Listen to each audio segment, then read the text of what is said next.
lanjutan daripada pelajaran My Sheep Shall Hear My Voice. Ini adalah bagian kelima. Kita sudah bahas di 4 bagian yang pertama. Dan ada 5 hal yang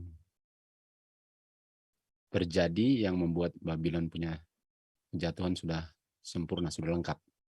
Yang pertama adalah percabulan, fornication, antara gereja dengan kuasa sipil. Jadi gereja bersatu dengan kuasa sipil untuk menerima kuasa ya, yang akan digunakan untuk memaksakan dan menganiaya siapa saja yang tidak setuju dengan dia punya ajaran doktrin. Kedua adalah dosanya sudah sampai di surga. Sesuai dengan Wahyu 18 ayat 5. Bahwa dosanya sudah reach unto heaven. Itu yang kedua. Atau cawannya sudah penuh. Cawan percabulannya sudah penuh kan. Dan yang ketiga adalah strong delusion. Strong delusion itu sama dengan spiritisme. Spiritisme itu adalah percaya bahwa orang yang mati itu tubuhnya mati tapi rohnya masih hidup. Dan salah satu daripada percaya spiritisme, necromancy atau witchcraft, magic, sorceries, pharmakia adalah nggak percaya bahwa Tuhan itu benar-benar anak Bapa kan. Itu yang ketiga. Dan yang keempat adalah apostasy. Apostasy itu adalah threefold union, yaitu Protestan Amerika mengeluarkan tangannya untuk memegang kuasa Roma dan memegang spiritisme, spiritualism, kan itu dia punya apostasy. Dan bagian kelimanya adalah apa ya, tadi saya sudah bilang, bagian kelimanya sudah reach, sudah bagian kelimanya fornication sudah ya, mungkin saya sudah bilang semuanya kali. Oke, nanti saya ulang lagi. All nations, thank you. Bagian kelimanya lah semua bangsa sudah minum cawannya, semua bangsa. Dan semua bangsa itu sama dengan bangsa-bangsa di dunia yang dinamakan oleh United Nations kan. Dan itu semua sudah terjadi dan kita sudah bisa lihat itu sampainya di puncaknya di September 24 2015 di mana Paus mengunjungi Amerika. Pertama dia kunjungi White House, lalu Congress Hall, lalu dia pergi ke United Nations di New York, lalu dia kunjungi Philadelphia. Dan di Philadelphia itu adalah kota yang ada lambang daripada liberty, ya. Lambang daripada liberty. Jadi sekarang kita akan belajar tentang judgment, ya, tentang judgment. Kita sudah pernah bicara tentang judgment, tapi ini judgment dari versi yang lain yang kita mau pelajari hari ini, kan? Oke. Oke, jadi mari kita lihat. Oke. Di Daniel 7 ayat 9 dikatakan Daniel melihat ada tahta yang di set up, ya, cast down to di set up. Okay. Dan the Ancient of Days duduk. Kita tahu ini adalah Bapa duduk di bilik yang Maha Kudus. Kita lihat di Yesaya 37 ayat 26 dan Mazmur 90 ayat 2. Kita lihat di sini bahwa the ancient, dari ancient times, dari everlasting to everlasting, nggak ada awalnya, nggak ada akhirnya. Sebelum ada yang diciptakan, itu engkau adalah God. 1 Korintus 8 ayat 6, God adalah Father. Jadi ini Bapa. Lalu ini adalah Bapa, dan ayat 10 dikatakan, lalu buku-buku dibuka, dan judgment was set. Jadi di Daniel 7 itu adalah kita bicara tentang judgment, kan? Bicara tentang judgment day. Okay? Dan inilah yang kita lihat di hari judgment. Okay? Di mana kita lihat manusia di hari penghakiman dihakimi karakternya, semua perbuatannya berdasarkan 10 hukum. 10 hukumlah yang adalah righteousness of the law, yang adalah the end of the law itu, yang hanya bisa dipenuhi oleh Kristus di dunia ini, adalah standar penghakiman karakter di hari penghakiman. Dan kita lihat di gambar sebelah kanan atas ini, Di tahta Bapa kita lihat ada Bapa ya, ada 2 oknum. Ini gambar mantap juga, ada 2 oknum. Satu Bapa sedang duduk dan Tuhan Yesus berdiri di depannya. Dan gambar di bawah kanan adalah Tuhan Yesus sebagai imam besar. Di bilik Mas Suci kita lihat dia punya tabut, ada 2 malaikat yang adalah yang berdiri melihat ke bawah di hari penghakiman, sama dengan gambar sebelah kiri. Ini ada malaikat juga sedang membuka catatan kehidupan orang itu ya, walaupun orang itu nggak di situ, tapi ini gambar melambangkan apa yang terjadi di hari penghakiman. Jadi itulah yang terjadi di Daniel 7. Itulah yang terjadi di Daniel 7. Okay? Dan itu adalah judgment. Ayat 13 kita lihat, dan one like the Son of Man atau Yesus Kristus, imam besar itu, datang dengan awan-awan surga, datang ke Bapa, Ancient of Days. Dia datang ke Bapa, artinya dia memasuki bilik yang maha suci untuk melakukan pekerjaan bagian terakhir daripada pekerjaannya, yaitu judgment. Kan? Dia masuk bilik maha suci. Dia masuk bilik maha suci. Lalu kita lihat di kutipan berikut, di Great Controversy 479, Tuhan Yesus datang ke Ancient of Days, atau Tuhan Yesus datang ke Bapa di surga untuk menerima dominion. Kita tahu dominionnya diberikan kepada Adam kan, dan Tuhan Yesus datang sebagai Adam kedua, sehingga dia menerima dominion kembali yang sudah diambil dari Adam oleh setan melalui tertipunya Adam kan. Dan Tuhan Yesus menerima dominion, glory, dan kingdom. Dan dia terima kingdom. Ini dia, kingdom. Penting untuk bilang terima kingdom ya. Yang akan diberikan kepada Tuhan Yesus pada penutupan daripada pekerjaannya sebagai perantara. Jadi Tuhan Yesus walaupun sudah diberikan, tapi dia akan menerimanya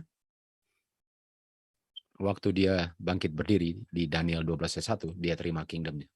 Artinya kingdomnya diberikan kalau dia punya subjek atau orang-orangnya sudah lengkap dan sudah pasti. Jadi dia akan terima, dia sudah terima, tapi diberikannya nanti, atau dia bisa memperolehnya sepenuhnya di saat pekerjaan sebagai imam besarnya selesai di bilik maha suci. Kedatangan inilah yang mana bukan kedatangan kedua kalinya ke bumi yang kita tahu disalah mengerti oleh the Millerite Movement, yang terjadinya pada akhir daripada 2300 hari atau tahun di 1844 dan 1814 ya. Didampingi dengan malaikat-malaikat surga, kita punya imam besar masuk ke bilik maha suci, dan dia di situ mempersembahkan dan dia di situ dalam kehadiran dengan Bapaknya untuk melakukan pekerjaan terakhirnya dalam ministrinya untuk keselamatan manusia. Dan setelah itu diberikan. Jadi walaupun sudah diberikan, walaupun dia sudah terima, tapi dia bisa claim kingdomnya kalau pekerjaannya habis, walaupun sudah diberikan. Jadi itu penting. Untuk waktu dia masuk ke bilik maha suci untuk melakukan pekerjaan penghakiman. Okay. Artinya investigative judgment adalah penghakiman berdasarkan menginvestigate atau memeriksa catatan karakter yang dicatat di buku. Dan untuk membuat atonement, artinya judgment itu day of atonement kan, untuk mempersatukan semua yang patut menerima entitled untuk dipersatukan dengan catatan nggak ada dosa, karena dosa yang memisahkan kita dari Tuhan. Yesaya 59 ayat 1 dan 2 kan. Jadi Tuhan Yesus waktu dia datang di hari penghakiman, yang saya mau tekankan, waktu Tuhan Yesus di hari penghakiman, di Day of Atonement, kan, waktu dia Day of Atonement, di mana di hari itulah ditiupnya trompet Jubili kan, dia menerima kingdom, okay? Dia menerima kingdom. Tapi kingdomnya dia bisa claim nanti waktu setelah selesai pekerjaannya di bilik maha suci. Kita lanjut di Daniel 7 ayat 14, dikatakan, dan di situ diberikan kepada dia kingdom. Agar semua orang, semua bangsa, semua bahasa perlu melayani dia. Dan dominionnya adalah dominion yang kekal, yang tidak akan berlalu, kerajaannya tidak akan dibinasakan. Sebagaimana kita tahu bahwa kerajaan bumi ini yang dilambangkan oleh patung Daniel 2 di ujungnya dibinasakan oleh batu kan. Jadi yang saya mau tekankan dari cerita ini adalah diberikan dominion, diberikan kingdom. Di hari penghakiman, di Day of Atonement, Tuhan Yesus menerima kingdom. Okay? Dan kingdomnya itu diberikan kepada dia karena sudah diambil oleh setan. Kita lihat di Matius 4, waktu Tuhan Yesus digoda untuk ketiga kalinya, setan bawa dia ke bukit yang sangat tinggi, lalu bilang kepada Tuhan Yesus kan, semua kerajaan ini dan kemuliaannya, kan? Semua kerajaan ini dan kemuliaannya, atau boleh katakan dominion juga kan, saya akan berikan kepada kamu kalau kamu sembah saya. Ingat? Artinya, setan in a special sense memiliki kingdom, dominion, dan glory daripada dia punya kingdom di bumi. Dan itulah kingdom yang diambil kembali dengan Tuhan Yesus taklukkan setan dengan gak pernah berdosa sebagai manusia. Bergantung kepada kuasa Bapa sepenuhnya. Jadi ini kingdom diambil kembali dari setan. Yang sebenarnya selalu memang Tuhan punya. Tapi diambilnya on behalf daripada Adam. Jadi sebagai Adam kedua lah diambil kembali. Walaupun ini nggak pernah bukan kingdomnya Bapa kan, gitu dia. Jadi in a special sense, kingdom ini diambil kembali untuk Adam. Karena Tuhan Yesus mengambilnya sebagaimana harusnya Adam yang mengambilnya, karena ini sebenarnya miliknya Adam. Waktu diberikan di Kejadian 1 ayat 26 kan. Jadi Tuhan Yesus mengambilnya dari setan. Dan kita tahu setan di Yesaya 14 ayat 4 dan 12 adalah Raja Babylon. Artinya dia ambil, dia diberikan, dia punya kerajaan dari kerajaan Babylon. Karena setan adalah Raja Babylon. Yang mau menyamakan kerajaannya dengan kerajaan Bapa di sebelah utara. Oke. Jadi itu dia punya latar belakang mengenai apa yang terjadi di hari penghakiman atau di hari atonement, atau boleh katakan di September 24 2015 di saat dibunyikan trompet Jubilee, karena sudah siap, sudah penuh dia punya sawan dan umat Tuhan dipanggil keluar. Sekarang kita ke Daniel 5. Di Daniel 5, okay, kita keluar jalur dari cerita Daniel 7, kita ke Daniel 5, kita lihat cerita di situ. Okay. Dan kita tahu Belshazzar, dia melihat bagian daripada tangan, ya, dia melihat bagian daripada tangan yang menulis di tembok. Jadi kita lihat Belshazzar melihat ada tangan yang menulis di tembok. Dan yang ditulis adalah Tekel dan Peres. Tentu saja saya hanya ambil bagian terakhirnya. Dan Tekel artinya kamu ditimbang di timbangan, kita tahu timbangan Ka'bah, dan Ka'bah itu adalah tempat judgment kan, artinya kamu dihakimi. Kalau ditimbang artinya kamu sedang dihakimi, artinya ini hari penghakiman. Dan ini adalah judgment day untuk Belshazzar. Dan kamu kedapatan ringan. Dan Peres, dibilang Peres, kerajaan kamu. Okay? Dibilang sini. Dan Peres, kamu punya kerajaan, dan kita tahu kerajaan inilah kerajaan Babylon kan. Kerajaan kamu sudah terbelah dan diberikan kepada Media dan Persia. Kita tahu Darius itu kan, kita tahu bahwa Darius itu adalah pamannya daripada Kores. Kores adalah dia punya nephew bahasa Indonesia apa ya? Nephew dia punya brother atau sister, punya anak lah. Ya. Tapi Darius itu pamannya. Artinya Darius itu lebih tua dari Kores. Okay? Dan diberikan kepada Darius dengan Kores. Okay? Kerajaannya diberikan. Jadi kerajaan Babylon diberikan kepada Kores dengan Darius. Sebagaimana kerajaan Babylon dunia ini diberikan kepada Tuhan Yesus yang lebih muda dari bapaknya. Okay? Diberikan kepada Kores lebih muda dari Darius diberikan kepada Tuhan Yesus yang lebih muda dari Bapa di surga. Okay? Sama-sama diberikan pada hari penghakiman kerajaan yang sudah dirampas. Ini kan nephew. Inilah nephew. Bahwa Cyrus adalah nephew daripada Darius. Kan? Lalu dikatakan kerajaan Belsasar ya. Belsasar punya kerajaan Babylon diberikan ke tangan yang lain. Other hands. Yaitu diberikan kepada Darius dengan Kores. Nah itu yang terjadi di hari penghakiman. Okay? Itu yang terjadi di hari penghakiman. Oh iya betul. Jadi keponakannya. Lupa katanya tadi. Oke, jadi Kores itu keponakannya daripada Darius. Darius adalah om atau paman atau uncle-nya daripada Kores.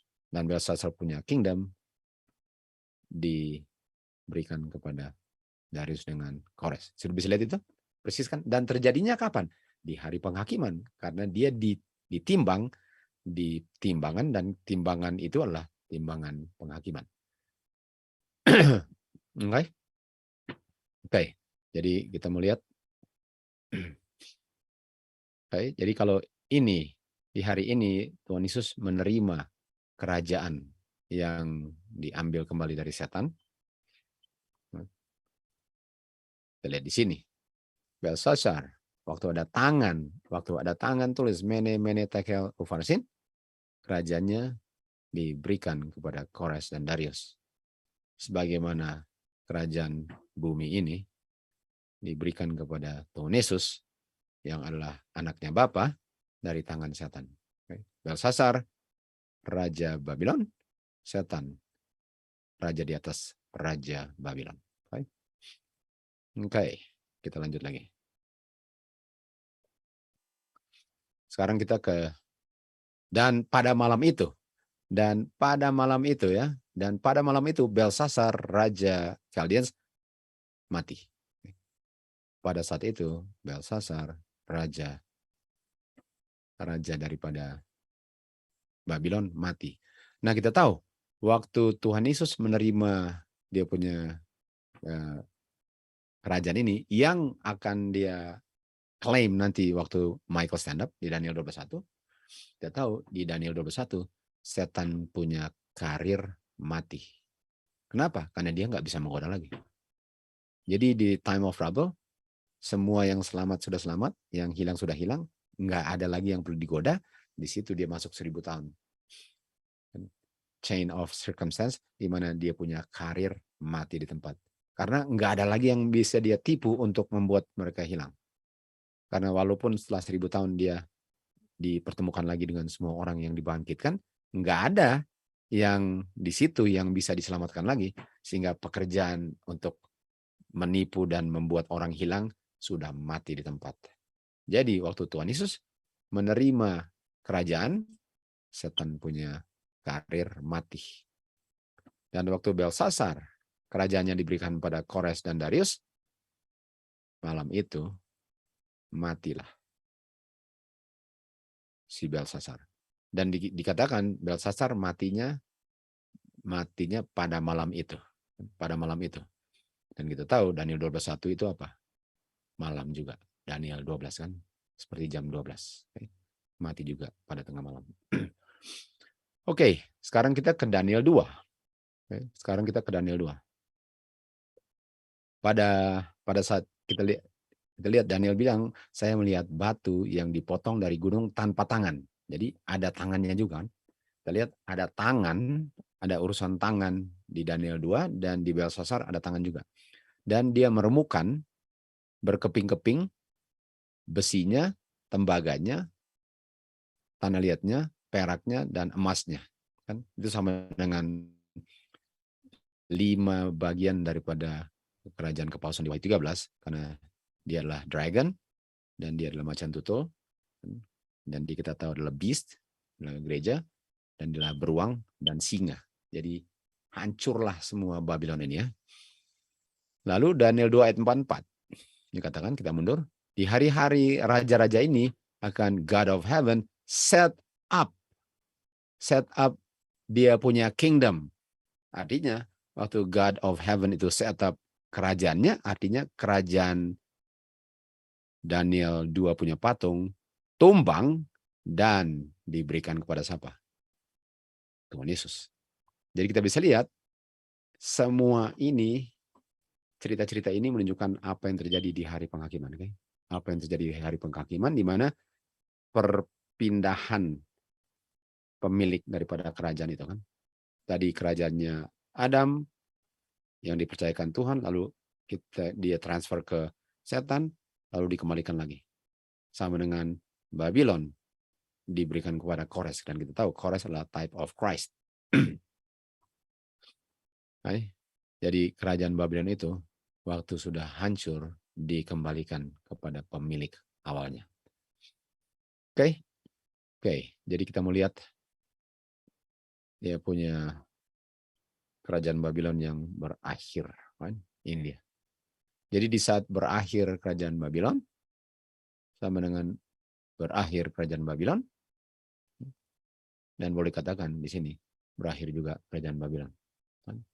Judgment Day itu in a special sense ya, walaupun Babylon masih ada, tapi di sini kan menunjukkan Babylon sudah jatuh. Okay. Belshazzar sudah jatuh, walaupun malamnya baru dia mati. Jadi Babylon sudah jatuh, tapi malamnya baru dia, none shall help him. Okay. Belshazzar sudah jatuh, malamnya dia baru mati. Patung yang melambangkan Daniel, patung Daniel di Daniel 2 jatuh.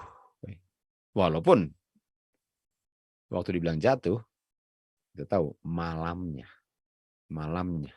Jadi enggak pada saat itu. Jadi walaupun jatuh, tapi ada waktu yang memisahkan antara jatuh dengan benar-benar buyar atau mati. Oke, nanti kita akan lihat semua itu.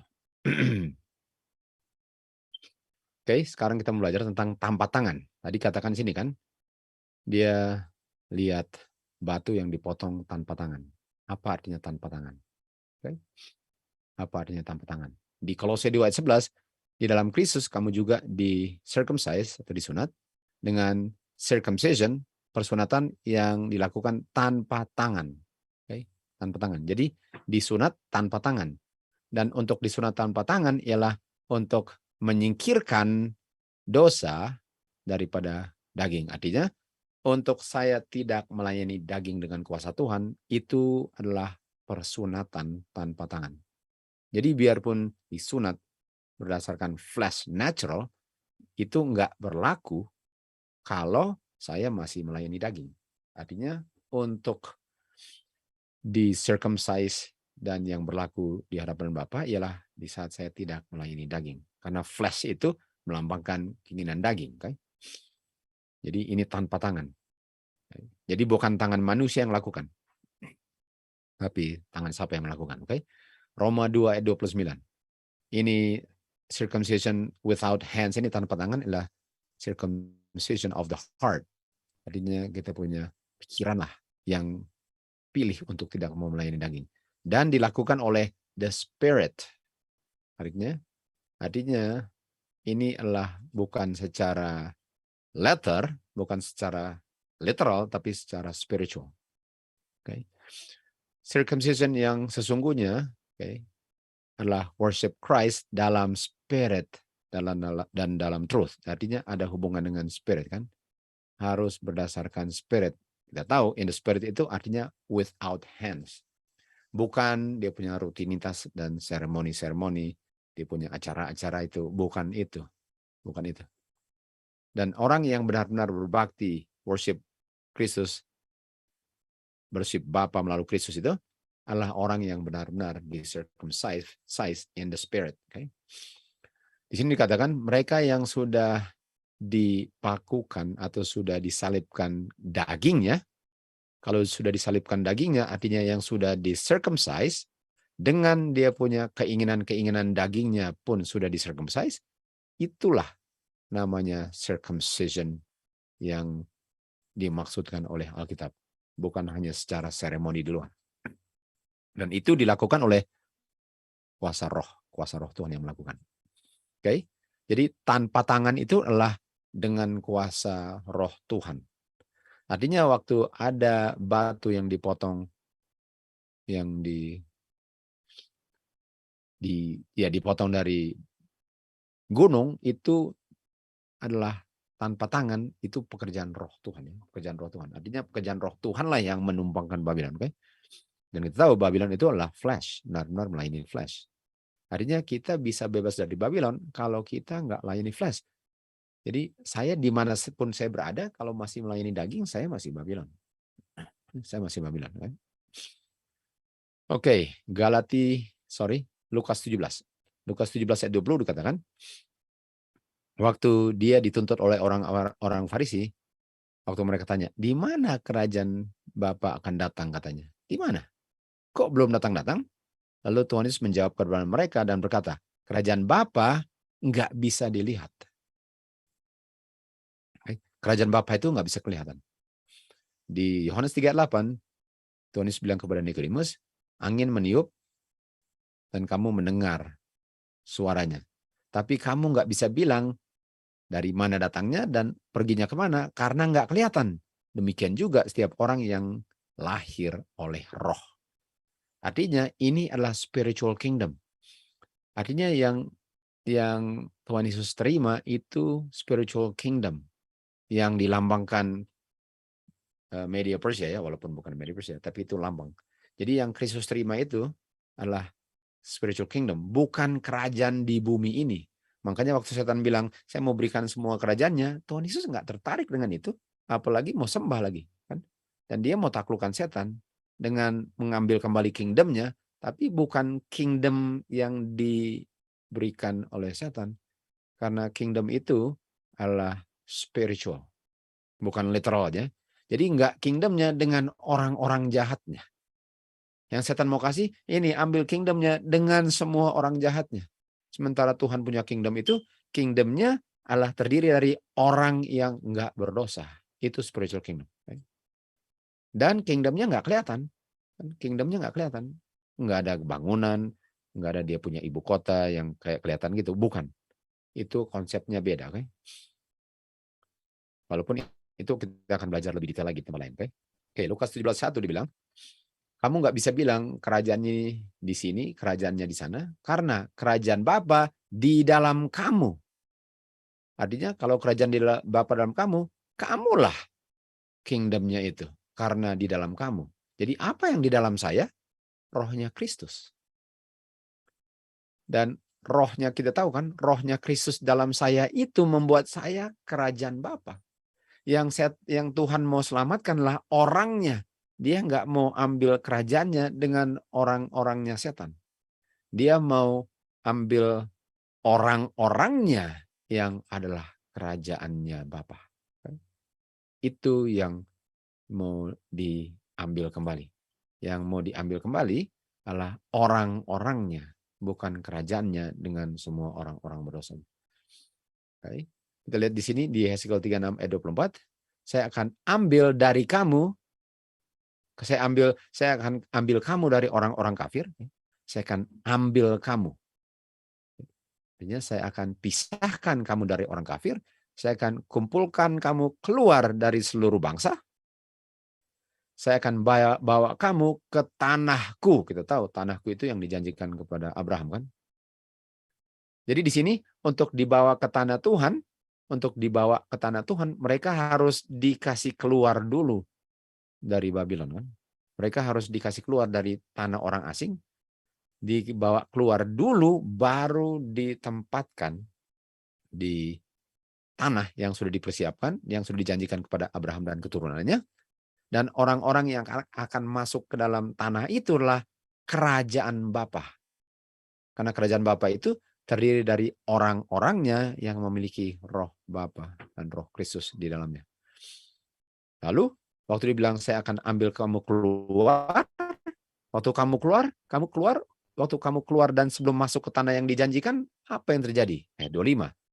Dan setelah saya ambil kamu keluar, saya akan percik kamu dengan air yang bersih. Kamu akan menjadi bersih dari semua kamu punya kotoran dan kamu punya berhala-berhala. Kalau kita lihat idols dengan filthiness, Itu di Yesaya 28 ayat 10 kan. No place clean. Kan?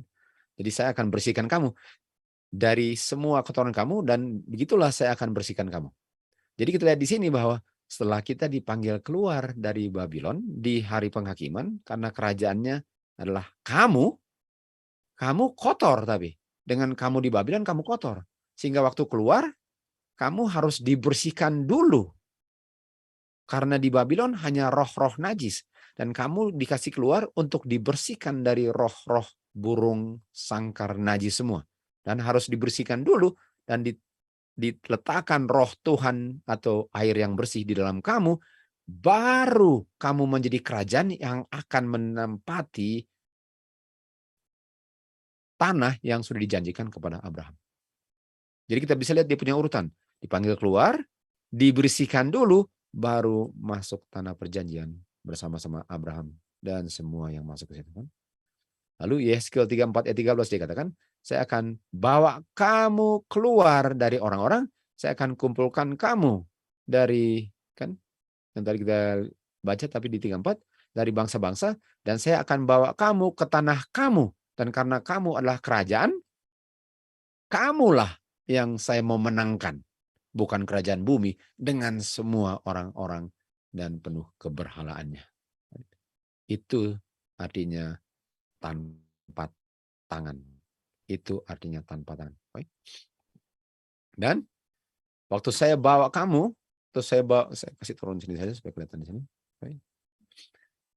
Jadi waktu saya bawa kamu keluar dan akan bawa ke dalam tanah yang sudah dijanjikan kepada Abraham, tapi sebelum kamu dibawa ke tanah yang dijanjikan itu, karena kita tahu itu terjadinya setelah di surga kan 1000 tahun kemudian baru kita kembali ke bumi.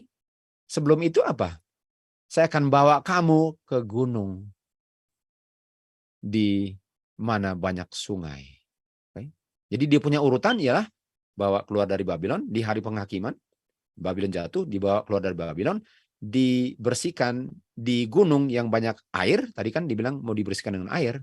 Dan penting untuk ada air, sungai, dan itu di gunung. Artinya dibersihkannya di gunung. Kita tahu, waktu dipanggil keluar, disuruh bawa kemana? Disuruh bawa ke gunung.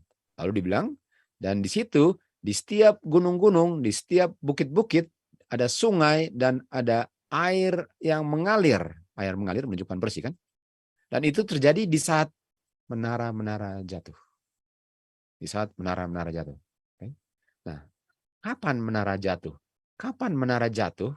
Di mana di saat kita dipanggil keluar untuk ke gunung, untuk dibersihkan, supaya bisa menjadi kerajaan Bapa yang bersih, dan akan ditempatkan bersama Abraham di tanah yang sudah dijanjikan kepada dia dan keturunannya. Kapan dia punya menara jatuh? Kejadian 11 ayat 4. Dan mereka bilang, pergilah, mari kita membuat kota dan menara. Mari kita buat kota dan menara. Ya. Yang dia punya tinggi sampai ke surga. Reach unto heaven. Wahyu 18:5 kan? Betul? Mari kita buat kota dan menara yang tingginya sampai ke surga. Oke. Sudah tahu kira-kira menara apa itu? Oke. Oops, sorry. Oh ini waktu dia tulis tangan ya. Ingat waktu Tuhan Yesus tulis tangan? Saya lupa kasih tunjuk tadi kan. Tulis dengan tangan kan? Ingat waktu dia tulis tangan, kita tahu bahwa tangan itu melambangkan apa? Jari mengusir iblis dengan roh Tuhan. Itu dengan jari ya, dengan tangan. Jadi ini kerajaan Tuhan ini adalah kerajaan berdasarkan roh Tuhan. Berdasarkan roh Tuhan. Oke, jadi kita kembali lagi. Dan dia punya tinggi sampai ke surga. Lalu dikatakan, dan Jehovah God turun dan untuk melihat kota dan menara itu, dan yang mana anak-anak manusia yang bangun. Kita ingat kan di buku Ibrani bahwa yang bangun itu kota yang dibangun yang dijanjikan pada Abraham bukan manusia yang bangun, tapi Tuhan yang bangun. Sementara tower ini manusia yang bangun. Dan Jehovah bilang, lihat, orang-orang ini sudah menjadi satu. Mereka ada satu bahasa. Mereka menjadi satu dan mereka ada satu bahasa. Okay? Ini tower. Okay? Ini towernya kan? Ini towernya. Ini towers. Waktu tower jatuh, umat Tuhan dipanggil keluar untuk ke gunung. Sama dengan waktu Sodom jatuh, umat Tuhan dipanggil keluar untuk ke gunung. Dan waktu Babylon jatuh dari zaman, umat Tuhan dipanggil keluar ke gunung. Gunung nama apa? Tempat pembersihan. Tower jatuh. Dan di tower ini, kota dan tower, yang dia punya atas puncak daripada bangunan ini sampai di langit atau di surga. Dan mereka mau menjadi satu bahasa. Dan mereka mengimajinasikan satunya. Satu bumi pemerintahan United Nations, United Earth, satu kan, satu semuanya. Ini Eropa punya gedung parlemen kan, mereka membangun kembali Menara Babel yang jatuh. One voice, many tongues, banyak bahasa, one voice. Tadi kan dibilang one, satu semuanya. Ini kan, satu. Kan? Kota reach unto heaven, orang-orangnya satu, bahasanya satu, dan mereka mengimajinasikan semua ini kan. Ini semua dalam imajinasi mereka. One world government. Reimagine. Reset. Mereka mau mengimajinasikan dunia baru berdasarkan pembangunan Tower Babylon. Reimagine. Kita tahu John Lennon punya lagu kan, Imagine. Bayangkan nggak ada surga. Imagine, kita nggak mau baca semuanya. Dia bilang apa? Imagine all the people. Imagine nggak ada bangsa-bangsa, karena satu bangsa kan. Dia bilang apa? Bayangkan nggak ada agama. Seluruh dunia akan menjadi satu. Imagine. Jadi ini sudah direncanakan dari dulu kala kita tahu. Sudah dari dulu kala sudah direncanakan.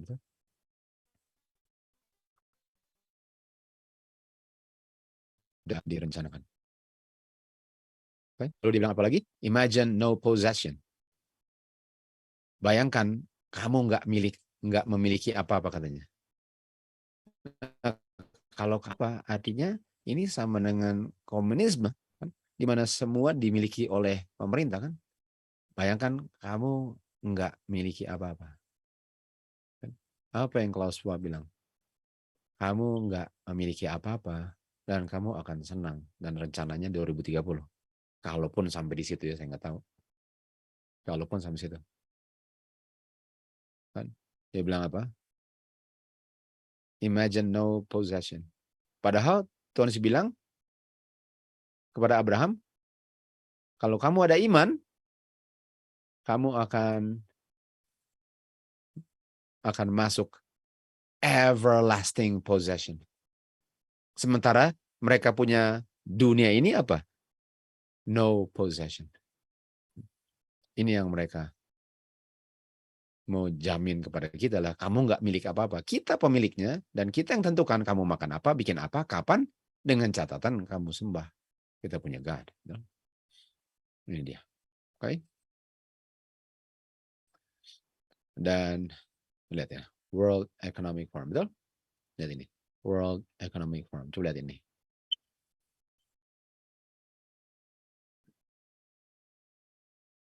Angka berapa? 666. World Economic Forum. 666.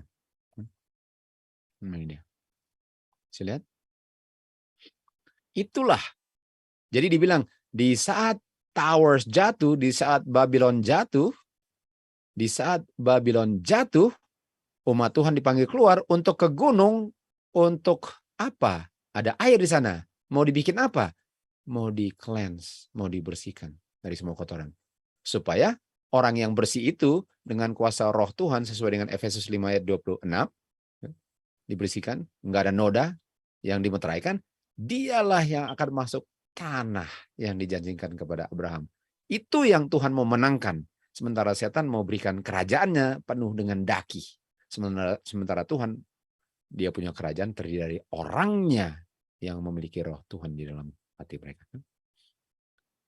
Itu yang terjadi. Jadi kita bisa lihat bahwa towers fall-nya itu adalah apa? Babylon. Babylon jatuh.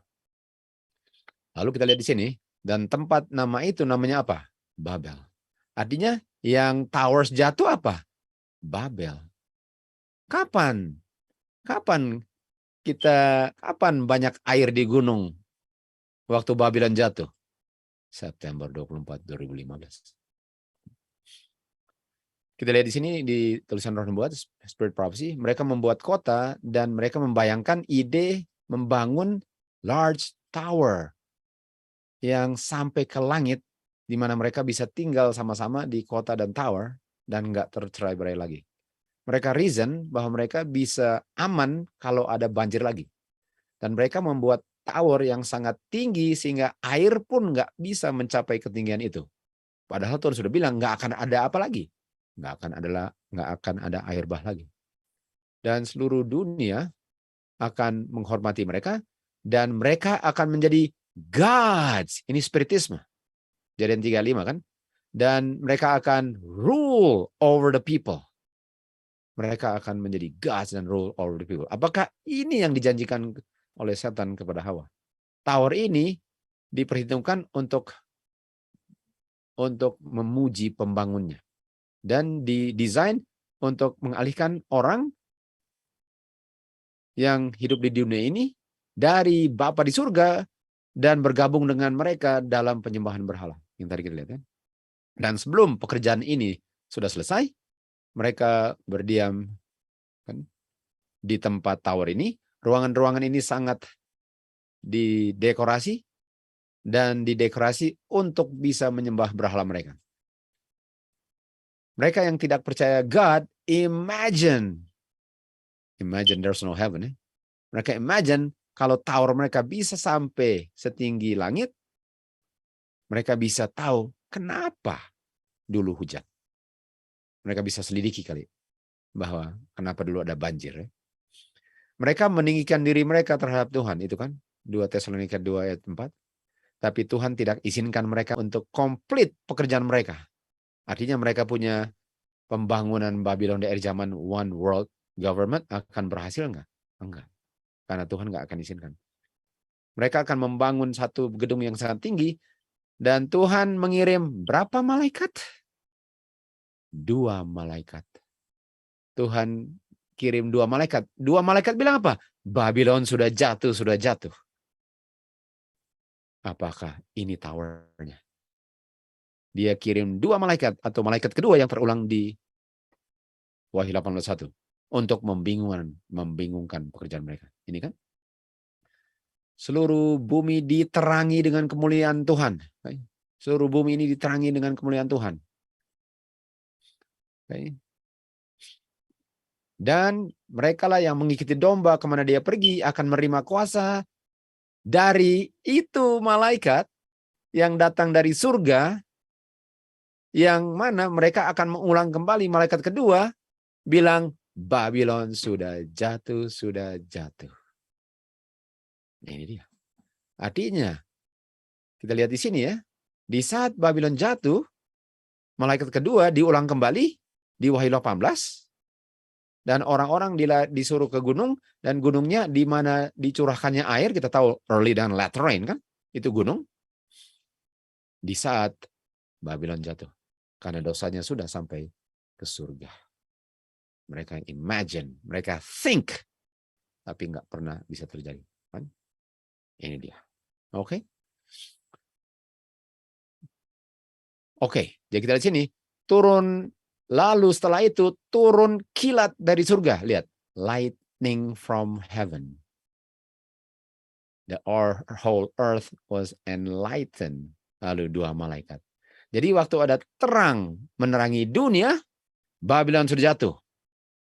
Dan yang membuat Babylon jatuh di kejadian itu ialah terang kilat dari surga. Dan ditumbangkanlah bangunan Babel yang nggak pernah selesai. Kita lihat di kejadian 19 tentang 2 malaikat. Dan ada 2 malaikat ke Sodom. Dan malaikat bilang kepada Lot, ayo cepat ambil istrimu, kedua gadismu yang di sini. Kalau enggak, kamu akan dibinasakan dalam iniquity kota ini. Kalau kamu tinggal di Babylon, kamu akan dibinasakan dengan hasil dosanya. Apakah ini Wahyu 18:4? Ayat 16. Dan Lot enggak langsung keluar. Orang itu, 2 malaikat itu, pegang tangannya dengan istrinya dan anak-anak gadisnya, ditarik untuk tarik keluar kota. 2 malaikat. Dan tibalah waktunya, waktu mereka dibawa keluar dari kota, dia bilang, lari untuk kehidupan kamu. Jangan lihat ke belakang. Jangan tinggal di dataran. Lari ke gunung. Kalau enggak, kamu dibinasakan. Kalau kamu enggak lari ke gunung, kamu dikonsum. Di Daniel 11 ayat 16. Di glorious land akan dikonsum. Di glorious land akan dikonsum. Nah, itu 16. Itu Daniel 11:16. Kan? Mari kita lihat di sini. Kalau glorious land dikonsum, 40B adalah Daniel 11:40B, itulah Babylon is fallen. Keluar ke gunung, 40B. Keluar ke gunung. Karena kalau waktu dibilang kepada Lot, kalau kamu nggak keluar ke gunung, kamu dikonsum. Daniel 11:40B, whirlwind, keluar, lari ke gunung. Matius 24 ayat 15-16. Karena kalau kamu nggak lari ke gunung, kalau kamu nggak escape ke gunung, ayat 16 apa? Kamu akan dikonsum. Matius 24 ayat 15. Waktu kamu lihat abomination of desolation, September 24:15, berdiri tempat yang kudus, lari ke gunung. Keluar Sodom, lari ke gunung. Waktu kamu lihat whirlwind, lari ke gunung, escape to the mountain, escape to the mountain. Kalau enggak, kamu dikonsum. Kalau kamu enggak escape to the mountain, kamu dikonsum. Waktu kamu lihat abomination of desolation stand in the holy place. Dan waktu kamu lihat itu, biarlah kamu lari ke gunung. Ada apa di gunung? Di gunung ada sungai. Waktu Babylon jatuh. Untuk apa air di sungai? Air di sungai adalah firman Tuhan. Mau sanctify, mau cleanse kamu, mau bersihkan kamu supaya nggak ada noda, karena kamu adalah kerajaan Bapa yang tanpa noda. Bukan kerajaan setan. Kamu adalah Yerusalem. Kerajaan setan penuh dengan roh jahat. Kerajaan Tuhan, roh Tuhan. Harus dibersihkan dulu. Kalau nggak keluar, kalau saya nggak keluar dari Babylon, saya bukan kerajaan Tuhan. Karena Babylon adalah roh-roh najis, sangkar burung yang kotor dan jahat. Dan dikatakan sini, sanctify mereka dengan kebenaran.